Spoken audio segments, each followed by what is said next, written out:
Bismillah. Assalamualaikum warahmatullahi wabarakatuh.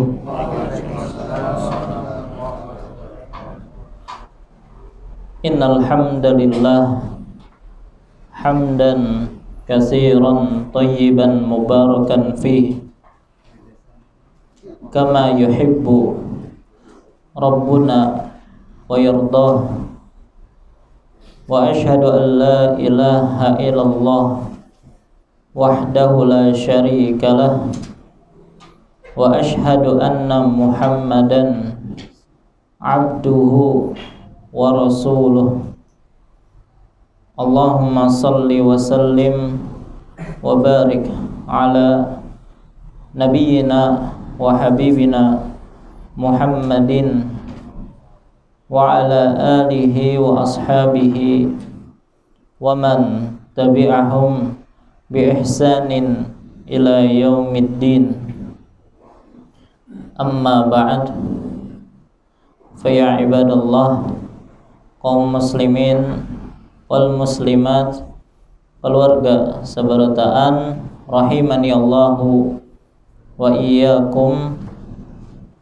Alhamdulillah, segala puji bagi Allah Subhanahu wa ta'ala, yang mana pada kesempatan malam hari ini kembali kita bisa berkumpul di majlis yang mulia ini dalam rangka menghadiri kajian rutin kita dengan tafsir Juz Amma. Salawat serta salam semoga senantiasa tercurahkan kepada Nabi kita yang mulia Muhammad sallallahu alaihi wasallam, kepada keluarga beliau, para sahabat beliau, dan orang-orang yang istiqamah di atas jalan beliau ila yaumil qiyamah. Insyaallah pada kesempatan malam hari ini kembali kita akan melanjutkan pembahasan kita, yaitu dengan tafsir surah Al-Kautsar, yang mana pada pertemuan yang lalu kita sudah memulai muqaddimah berkaitan dengan tafsir dari surah ini, dan kita sebutkan bahwasanya surah ini merupakan surah yang paling pendek yang ada di dalam Al-Quran. Dan kita sudah menyebutkan beberapa pendahuluan berkaitan tentang surah ini. Kita sebutkan bahwasanya surah ini memiliki 3 nama. Yang pertama adalah surah Al-Kautsar, dan inilah yang tertulis di hampir seluruh mushaf Al-Quran. Begitu juga di dalam kitab-kitab tafsir, yaitu dengan penyebutan surah Al-Kautsar. Adapun penamaan yang dipakai oleh Al-Imam Al-Bukhari di dalam kitab beliau, beliau menyebutkan nama surah ini dengan sebutan surah Inna a'tayna kal kautsar. Adapun yang ketiga juga dinamakan dengan surah An-Nahr. Ya. Kemudian kita juga sudah menyebutkan tentang sebab atau sababun nuzul dari surah ini, yaitu berdasarkan propaganda yang dilakukan atau dilancarkan oleh orang-orang musyrik di Mekah. Di antaranya adalah mereka menyatakan bahwasanya para pengikut Nabi sallallahu alaihi wasallam adalah orang-orang kecil, kaum pinggiran. Kalau seandainya agama yang dibawa oleh Muhammad itu benar, maka niscaya pengikutnya adalah para pembesar, kata mereka. Ini menunjukkan agama Nabi Muhammad itu ya tidak benar, kata mereka. Ini propaganda yang pertama. Dan alasan seperti ini adalah alasan yang sudah basi, karena juga pernah dilancarkan oleh kaum nabi-nabi sebelumnya, diantaranya adalah kaum Nuh alaihi salam.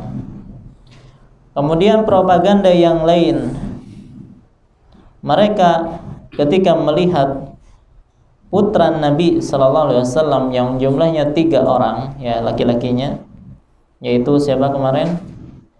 Al-Qasim, Abdullah, dan Ibrahim, ya, semuanya meninggal pada waktu mereka masih kecil. Maka kata mereka, ya, nanti juga ajaran Muhammad sebentar lagi punah karena tidak ada keturunannya yang akan melanjutkannya.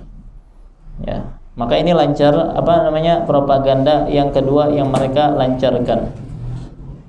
Kemudian propaganda yang ketiga, ya, kaum musyrikin ketika melihat kaum muslimin tertimpa musibah, mereka amat senang, sangat senang, dan mereka menunggu kapan kiranya kaum muslimin akan habis, ya, karena mereka sangat rindu akan kekuasaan mereka, ya, karena dengan datangnya dakwah Nabi sallallahu alaihi wasallam, ya, maka kekuasaan mereka di kota Mekah jadi terganggu, kan itu mereka. Maka turunlah surah Al-Kautsar untuk menguatkan Nabi kita Muhammad sallallahu alaihi wasallam, ya, dan meyakinkan beliau bahwasanya propaganda yang dihembuskan oleh kaum musyrikin hanyalah ilusi belaka yang tidak perlu dikhawatirkan. Justru yang akan terjadi adalah sebaliknya, kebinasaan kaum musyrikin dan kemenangan kaum muslimin. Baik, nah ini yang kita bahas pada pertemuan yang lalu. Baik, masih ada beberapa muqaddimah yang ingin kita sampaikan sebelum kita masuk kepada tafsir dari surah Al-Kautsar. Pertama adalah tentang apakah ada keutamaan khusus berkaitan tentang surah Al-Kautsar. Maka tentunya kalau keutamaan secara umum ada, ya, karena Al-Kautsar bagian dari Al-Qur'an, ya, maka dia memiliki keutamaan ya Al-Qur'an. Tetapi apakah ada keutamaan khusus? Maka sepanjang yang kita ketahui tidak ada dalil yang sahih yang menyebutkan tentang keutamaan khusus berkaitan dengan surah Al-Kautsar. Walaupun kita dapati ada dalil atau ada hadis, ya, yang menyebutkan keutamaan khusus surah Al-Kautsar, hanya saja hadisnya adalah hadis yang dhaif, ya, sebagaimana yang disebutkan oleh Al-Imam Al-Baydawi rahimahullah di dalam kitab tafsir beliau membawakan sebuah riwayat yang menyebutkan bahwasanya Nabi SAW bersabda, "Man qara'a surat Al-Kautsar," barang siapa yang membaca surah Al-Kautsar, "Saqahullahu min kulli nahrin lahu fil jannah," maka Allah Subhanahu wa taala akan memberikan air minum kepadanya atau memberikan minum kepadanya dari setiap sungai yang ada di surga. Ini keutamaan pertama. Wa yuktabu lahu asyru hasanat, dan akan dituliskan baginya 10 kebaikan, ya, bi'adadi kulli qurbanin qarrabahul ibadu fi yaumin nahril azim, ya, sesuai dengan jumlah kurban, ya, yang dipersembahkan oleh para hamba pada hari raya, ya, hari raya kurban. Berapa jumlah kurban yang disembelih pada hari raya seluruh dunia? Banyak kan? Nah, orang yang membaca surah Al-Kautsar, maka akan ditulis baginya 10 kebaikan setiap dikalikan sejumlah kurban yang dikorbankan pada hari raya. Baik, maka ini adalah fadilah yang besar, hanya saja hadisnya hadis yang lemah, hadis yang dhaif. Maka kalau hadis ini adalah hadis yang dhaif, maka tidak bisa dijadikan sebagai dalil. Ya. Begitu juga terkait momen kapan kita dianjurkan khusus membaca surah Al-Kautsar, maka juga tidak kita dapatkan adanya dalil yang sahih dalam masalah ini. Lantas kalau ada orang yang mengajarkan kepada kita, barang siapa yang membaca surah Al-Kautsar ya sebanyak sekian, berapa misalnya 50.000 ya, kemudian pada malam ini misalnya, maka kita harus tuntut dia untuk apa? Membuktikan mana dalilnya. Nah, dan sikap kita sebagai seorang muslim ya yang sangat perhatian terhadap agama yang dibawa oleh Nabi Sallallahu Alaihi Wasallam itu harus kritis seperti ini.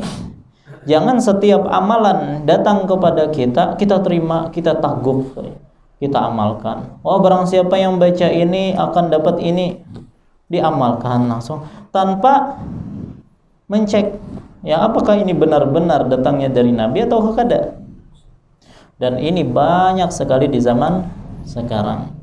Ya, apalagi dengan kemudahan teknologi medsos, banyak hadis-hadis yang tidak jelas itu disebar. Ya, banyak amalan yang tidak jelas disebar. Ya, padahal sama sekali tidak datang dari Nabi Sallallahu Alaihi Wasallam. Oleh karena itu, ya jadilah seorang muslim yang kritis. Jangan apa-apa ditelan, apalagi yang kaitannya masalah agama, masalah ibadah. Ya, jangan sembarang orang ngomong begini akhirnya kita ambil, kita amalkan. Ya. Maka dalam hal ini kita perlu hati-hati. Ya, dan terkadang ya banyak di antara kita yang tidak adil. Perkara dunia ya, ingin membeli barang tertentu, pokoknya semuanya harus harus asli. Ya, semuanya harus asli. Emas harus asli. Ya. Baju mereknya harus asli. Kalau begawi itu harus mengikuti SOP kajarangnya. Ya. Tapi ketika berkaitan masalah agama, wah ada bagus nih hadis nih, ambil langsung. Ya, kada dicek lagi, kada perlu hati-hati dalam masalah ini. Ini kebalik namanya. Ya. Ketika dalam masalah bekerja harus mengikuti SOP, apalagi dalam masalah beragama harus mengikuti SOP yang datang dari Nabi Sallallahu Alaihi Wasallam. Ya, terus apa ya fungsinya Nabi SAW diutus kalau ternyata kita bebas dalam masalah beragama?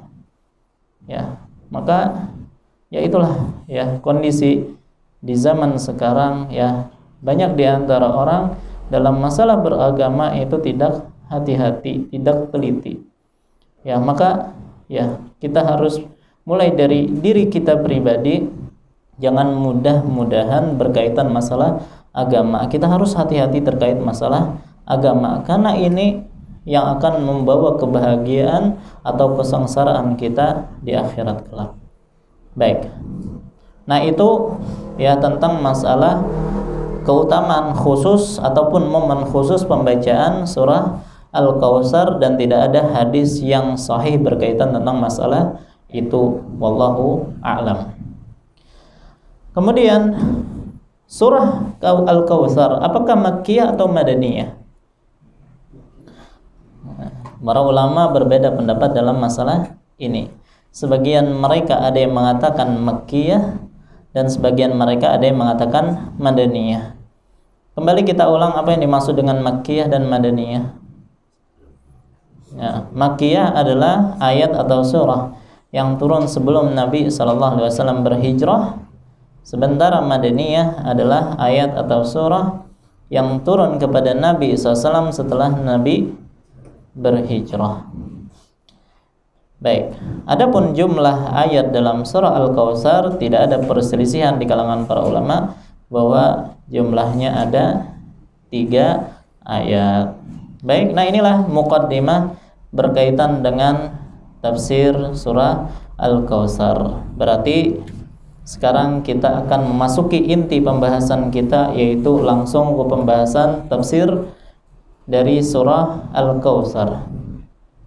Dan seperti biasa, ketika kita membahas tafsir dari suatu surah, ya maka kita akan bagi menjadi 2, tafsir secara global dan tafsir secara rinci. Nah, malam ini kita hanya akan membahas tafsir global dari surah Al-Kautsar. Baik, tadi kita sebutkan bahwasanya surah Al-Kautsar ada 3 ayat. Gimana bunyinya? Inna a'tainakal kautsar. Apa artinya? Sesungguhnya kami telah mengaruniakan kepadamu siapa? Nabi Muhammad. Apa yang diberikan atau dikaruniakan Allah kepada Nabi Muhammad?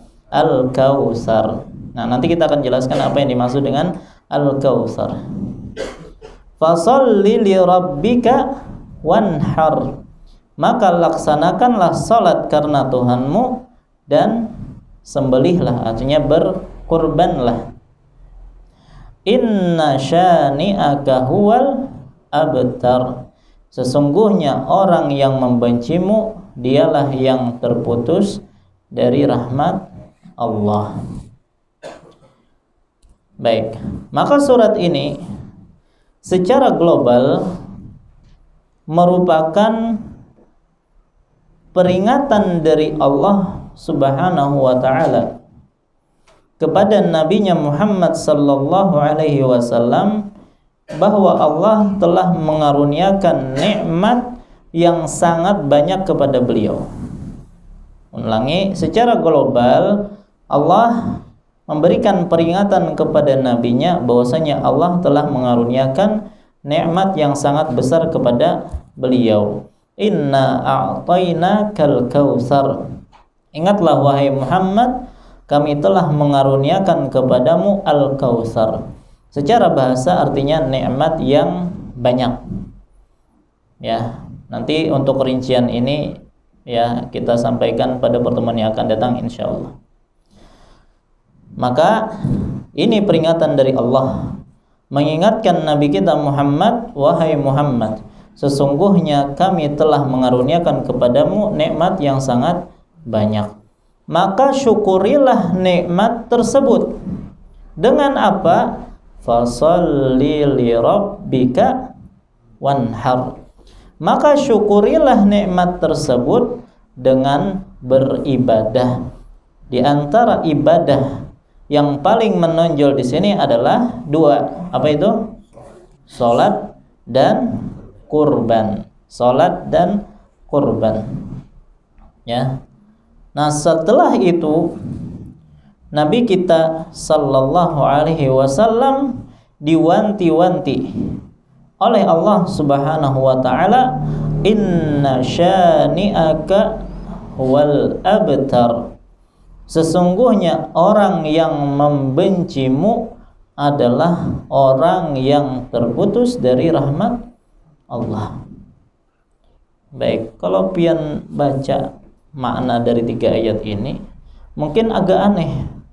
Ya, kenapa kok tiba-tiba setelah memerintahkan sholat dan berkurban, tiba-tiba Allah mengingatkan Nabi kita tentang orang yang membenci beliau. Ya, dikatakan oleh Allah bahwasanya orang-orang yang membencimu wahai Muhammad itulah orang yang terputus dari rahmat Allah.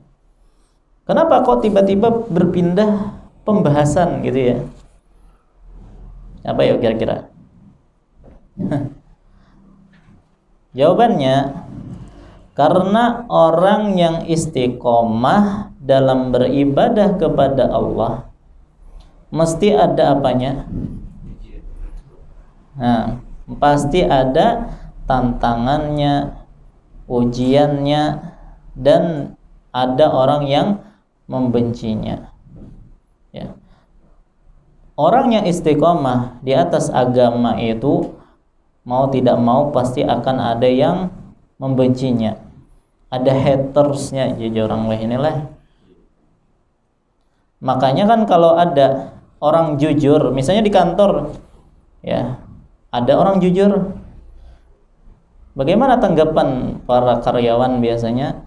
Acung jempol seperti ini ya, atau gimana? Ya.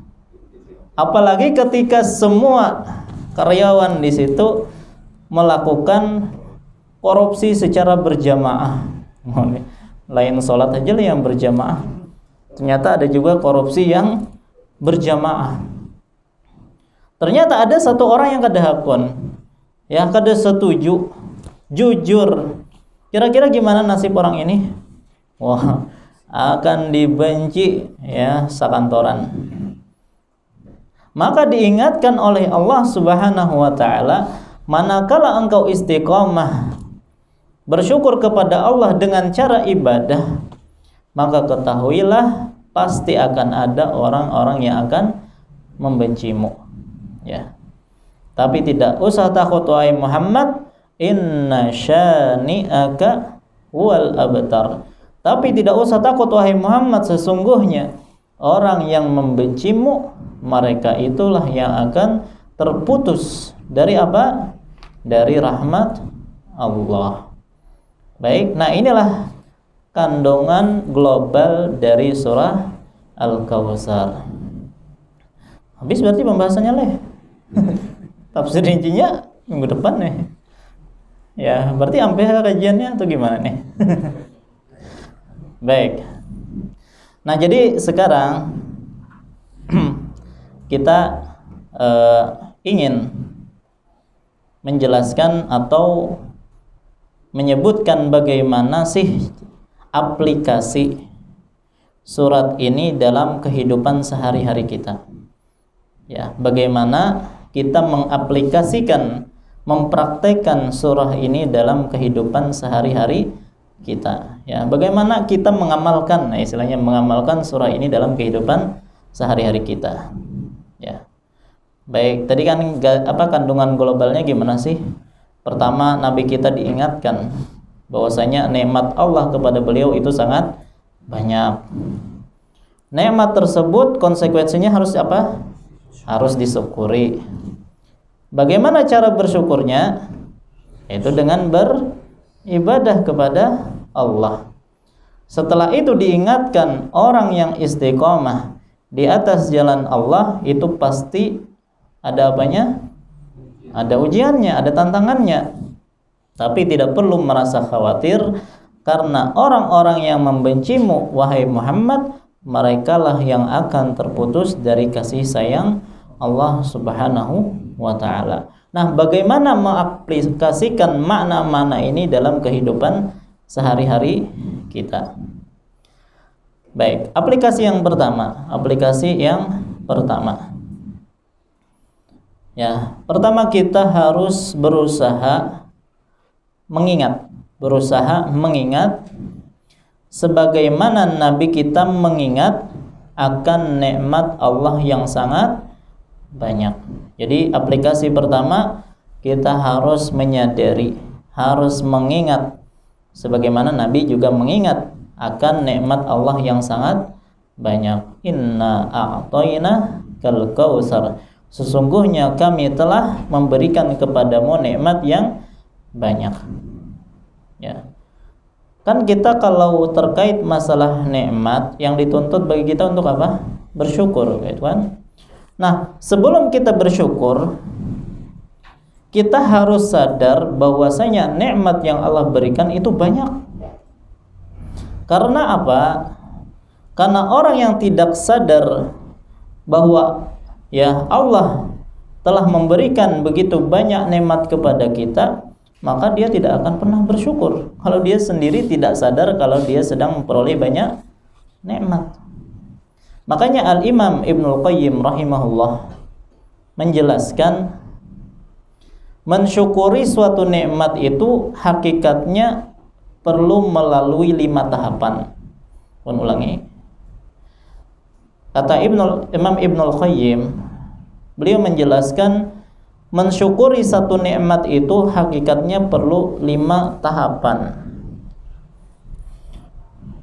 Pertama adalah menyadari adanya nikmat, ya.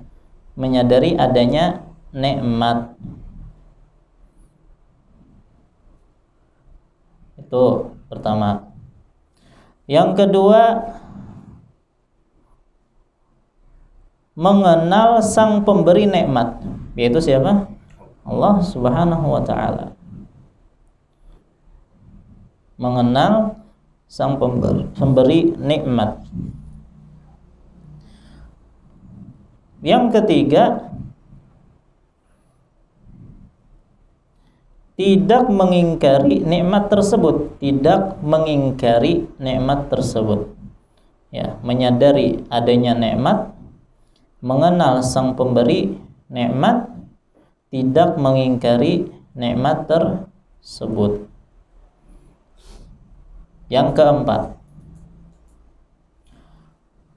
tunduk patuh, ya, tunduk patuh dan cinta kepada sang pemberi nikmat. Tunduk patuh dan cinta kepada sang pemberi nikmat.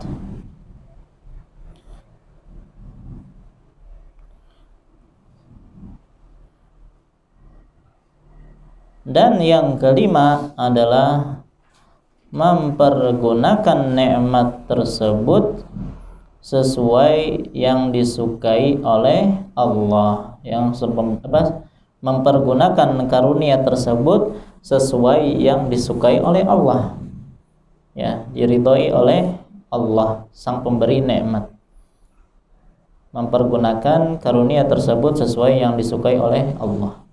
Nah, itulah tahapan seseorang bisa bersyukur kepada Allah. Maka dalam hal ini manusia itu macam-macam, ya. Ada orang yang tidak sadar kalau dia mendapatkan nikmat.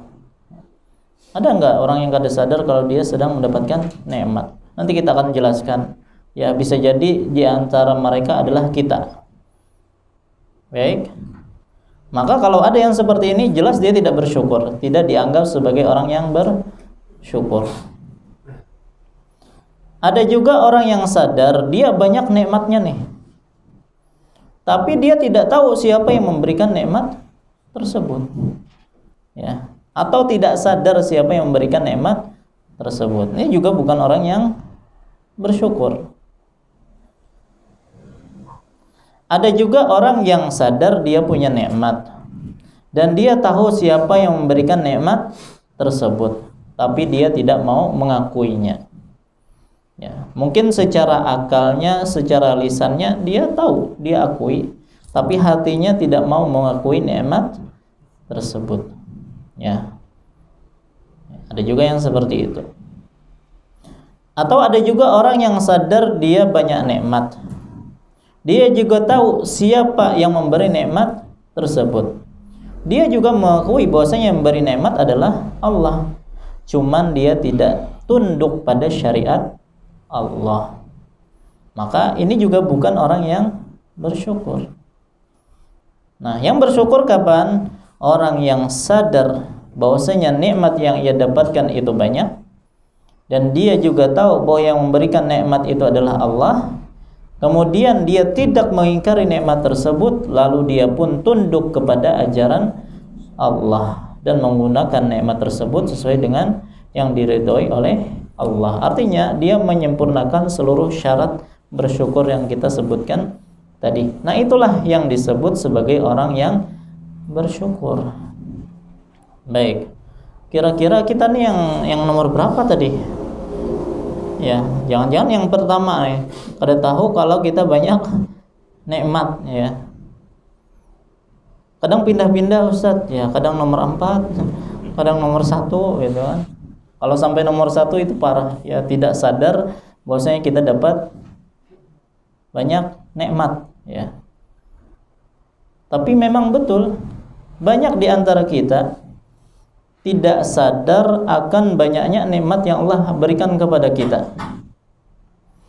Setiap hari kita ini mendapatkan nikmat, bahkan bukan setiap hari lagi, setiap detik kita mendapatkan nikmat dari Allah Subhanahu wa taala.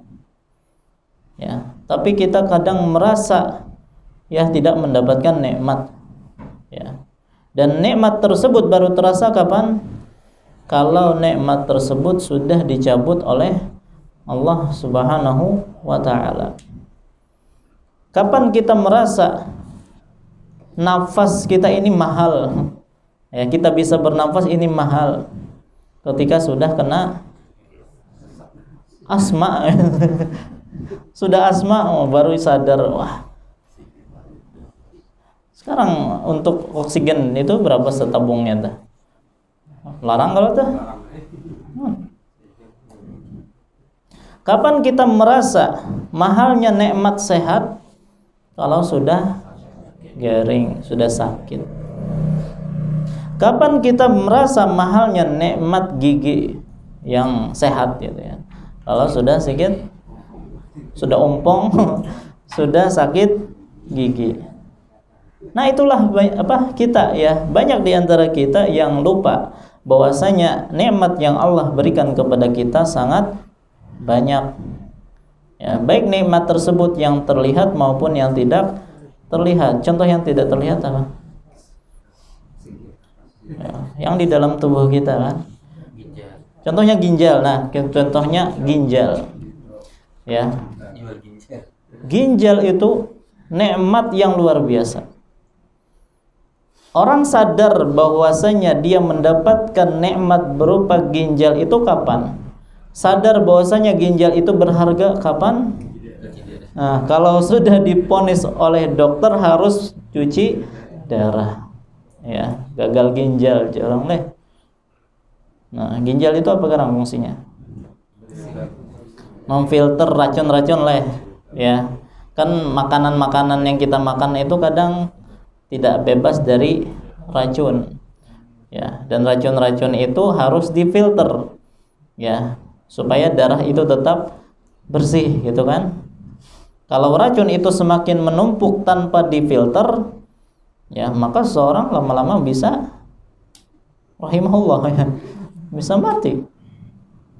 Nah, fungsi ginjal itu untuk memfilter darah dan bekerjanya berapa lama dalam satu hari? 24 jam kada ada ampih-ampihnya. Berapa lama itu? Selama kita hidup. Ya, pokoknya dari awal kita lahir sampai sekarang ginjal itu selalu bekerja tanpa ada putusnya. Ya. Nah, sampai sekarang ada tidak mesin buatan manusia seperti itu? Yang bekerja terus 60 tahun misalnya, ada stopnya.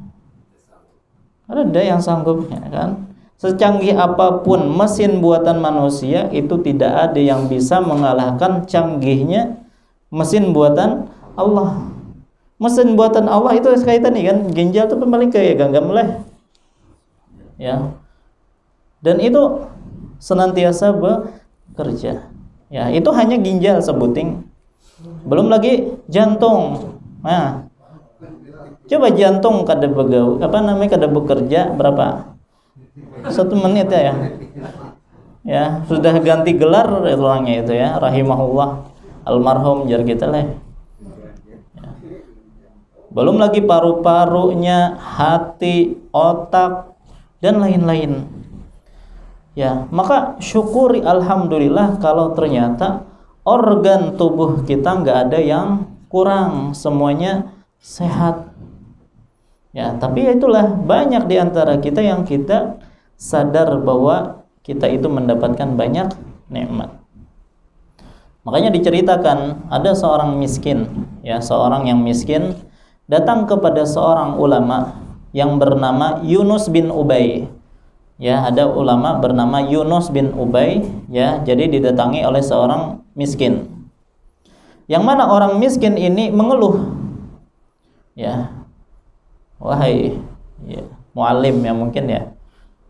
Dari dulu saya ini kok miskin terus. Sudah minta kepada Allah supaya diberi nikmat, tapi kok sampai detik ini nikmat Allah nggak turun-turun juga, ya kan? Miskin terus.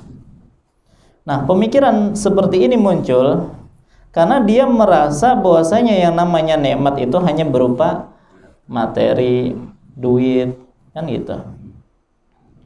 Maka ulama ini, yaitu Yunus bin Ubaid ini, mengajak orang tersebut untuk berpikir. Wahai fulan, bagaimana kalau misalnya ada orang datang ke rumahmu, lalu dia berkata, aku akan kasih uang sekian-sekian. Anggaplah 1 M ya, ini kita mudah pemahaman katanya. Anggaplah 1 M. Tapi saya minta sebagai gantinya kedua matamu. Mau enggak? Ya, artinya 1 mata dihargai berapa? 500 juta. Sudah? Ya, kalau pian ditawari gitu gimana? Ya, maka orang tadi mengatakan, ya enggak mungkin lah saya mau, ya. Masa mataku dibeli, nanti bagaimana aku bisa melihat? Kan gitu. Maka kata Yunus, gini aja. Baik kalau kadapun mata, bagaimana kalau telinga aja gini? Ya. Kalau orang itu datang nah minta telinga, sebelah barang gitu kan. Ya, apalagi dua-duanya lah. Dihargai satunya 1 M juga misalnya.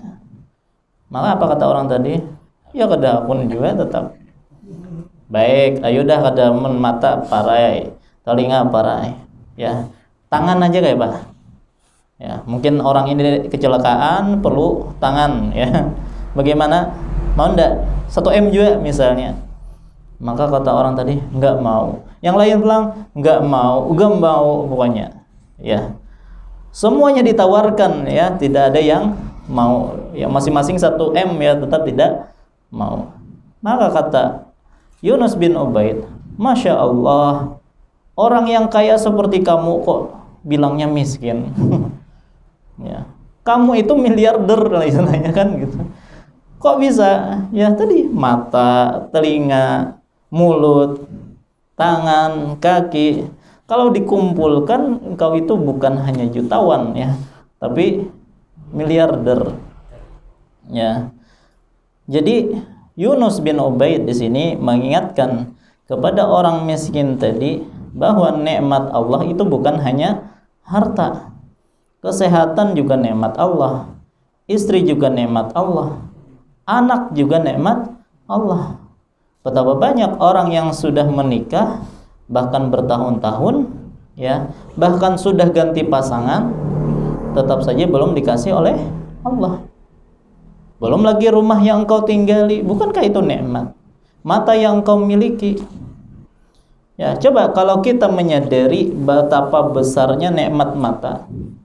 Ya, bagaimana caranya? Misalnya malam-malam pian di kamar, matiin lampu, tutup semua celah. Ya, artinya sumber cahaya semuanya ditutup. Biar tahu bagaimana ya nasib orang buta. Biar kita tahu betapa besarnya nikmat mata ini. Ya. Coba kalau dalam keadaan gelap demikian.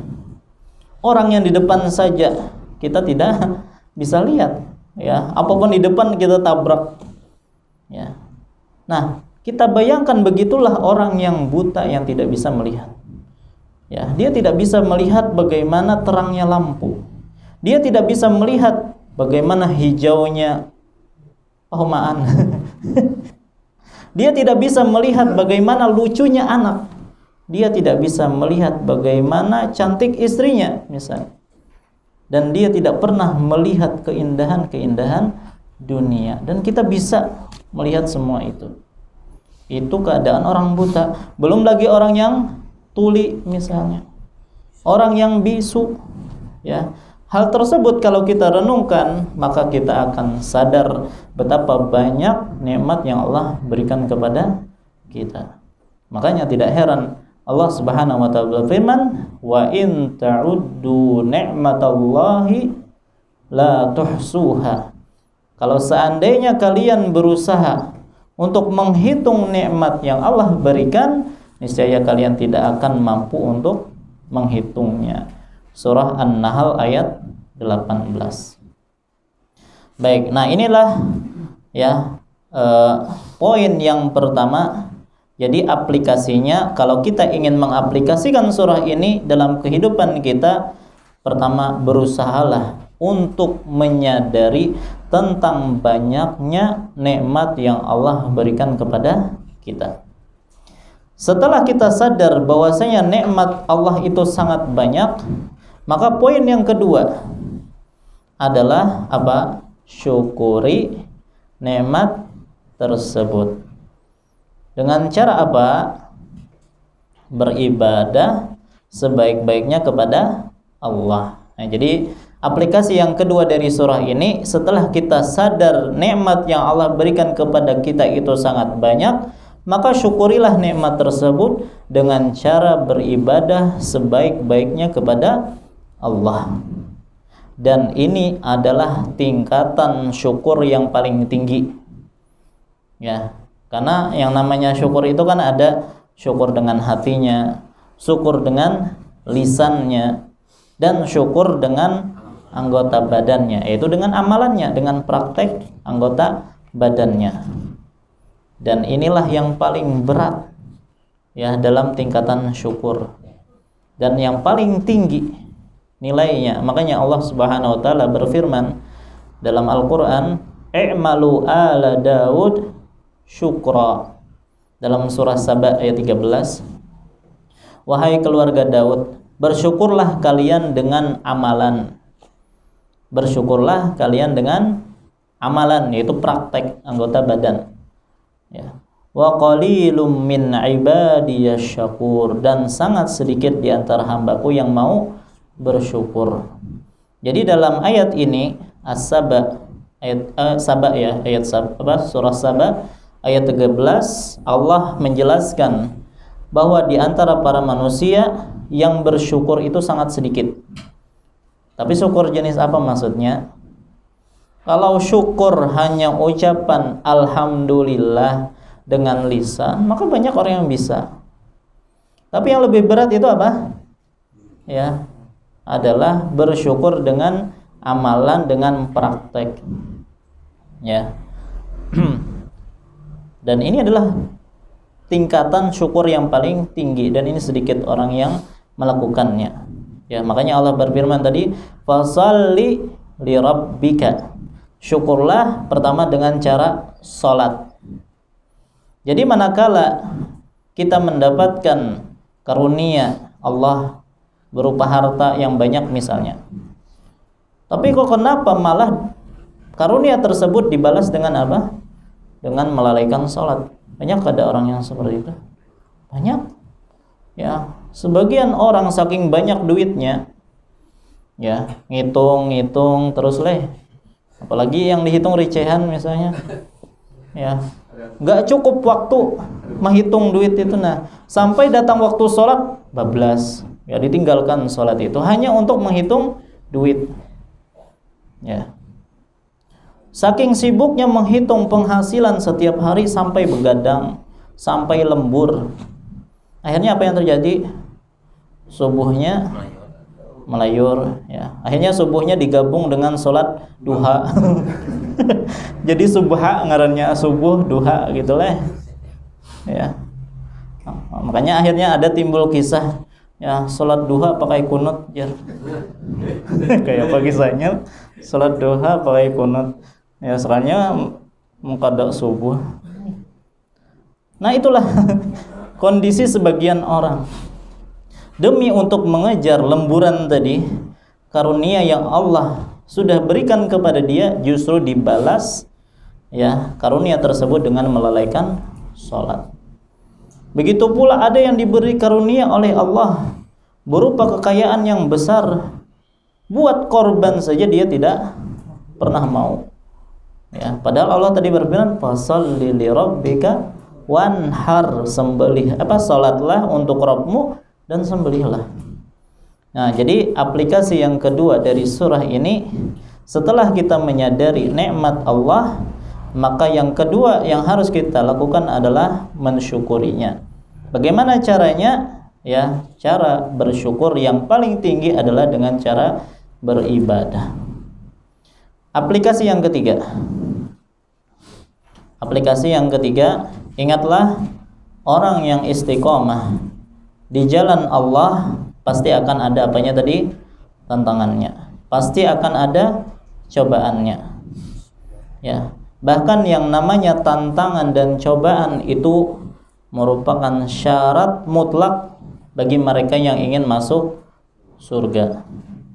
Jadi orang kalau ingin masuk surga, ya, pasti dia akan mendapatkan cobaan dan tantangan. Ujar siapa, Ustaz? Ya, ujar Allah di dalam surah Al-Baqarah ayat 214. Ya, Al-Baqarah 214, Allah berfirman, "Am hasibtum an tadkhulul jannah?" Apakah kalian berpikir kalian akan masuk surga? Walamma ya'tikum matsalul ladzina khalau min qablikum. Apakah kalian pikir kalian akan masuk surga padahal kalian itu belum ditimpa dengan sesuatu yang Allah timpakan kepada orang-orang sebelum kalian? Apa yang ditimpakan oleh Allah kepada orang-orang sebelum kita? Allah melanjutkan, masathumul ba'sa, mereka ditimpa dengan kemelaratan, wad-dharra, mereka ditimpa dengan penderitaan, wazulzilu, dan mereka diguncangkan dengan berbagai cobaan. Itulah ya cobaan umat-umat terdahulu. Nah, itu apa yang menimpa orang sebelum kita, berarti semua itu adalah tantangan dan cobaan. Jadi jangan dipikir ya kita akan masuk surga kalau kita belum diuji oleh Allah Subhanahu wa ta'ala. Dan semakin iman seseorang tinggi, maka cobaan yang akan dihadapinya pun semakin berat. Ya, makanya Nabi SAW pernah ditanya oleh seorang sahabatnya, "Wahai Rasulullah, ayun nasi asyaddu bala'an?" Wahai Rasulullah, siapa garang manusia yang paling berat cobaannya? Maka kata Nabi SAW, al-anbiya, para nabi. Ya, kenapa? Karena mereka yang paling tinggi keimanannya. Ya, kemudian siapa lagi? Summal amsal fal amsal. Setelah para nabi adalah orang-orang yang paling beriman sesudah mereka, yaitu para sahabat. Ya, kemudian yang setelah itu yang tingkat imannya ya setelah para sahabat. Nah, jadi hadis ini menjelaskan bahwasanya semakin berat atau semakin tinggi iman seseorang, maka semakin berat ujian yang akan dia hadapi. Kemudian beliau berkata, fayubtalar rajulu ala hasabi dinihi. Seseorang akan diuji oleh Allah sesuai dengan kadar ketaatannya. Ya. Fa in kana fi dinihi salban ishtadda bala'uhu. Seandainya agamanya kuat, maka cobaannya pun semakin berat. Wa in kana fi dinihi riqqah, kalau seandainya agamanya pas-pasan saja, imannya pas-pasan saja, maka dia akan diuji sesuai dengan kadar keimanan dia. Ya. Baik. Jadi lebih enak jadi orang apa nih? Yang tinggi keimannya atau pas-pasan aja nih? Akhirnya, wah kalau gitu jadi pas-pasan saja imamnya. Jangan kayak itu, ya. Apa sih hikmah kenapa semua orang semakin orang itu tinggi keimanannya, semakin berat ujiannya? Karena ya dia akan memperoleh kedudukan yang lebih mulia. Ya, balasannya pun akan lebih mulia. Makanya Nabi SAW mengatakan, "Fama yabrahul bala'u bil 'abdi hatta yatrukahu yamshi 'alal ardi ma 'alaihi khati'ah." Tidaklah seorang hamba yang terus diuji oleh Allah sampai kemudian dia berjalan di muka bumi tanpa dosa sedikit pun. Ya, jadi semakin banyak dia dicoba, diuji, maka dosanya akan semakin dihilangkan. Otomatis dia akan mendapatkan kedudukan tinggi di surga kelak, ya. Nah, semoga Allah Subhanahu wa taala menjadikan kita termasuk golongan tersebut. Baik, nah inilah tafsir global dari surah Al-Kautsar. Insyaallah pada pertemuan yang akan datang kita akan lanjutkan dengan tafsir rinci dari surah Al-Kautsar dimulai dari ayat yang pertama insyaallah. Baik, ini yang bisa ulun sampaikan. Salah khilaf mohon maaf. Wassallallahu ala nabiyina Muhammad wa ala alihi washabihi wasallam. Subhanakallahumma bihamdika asyhadu an la ilaha illa anta astaghfiruka wa atubu ilaik. Assalamualaikum warahmatullahi wabarakatuh.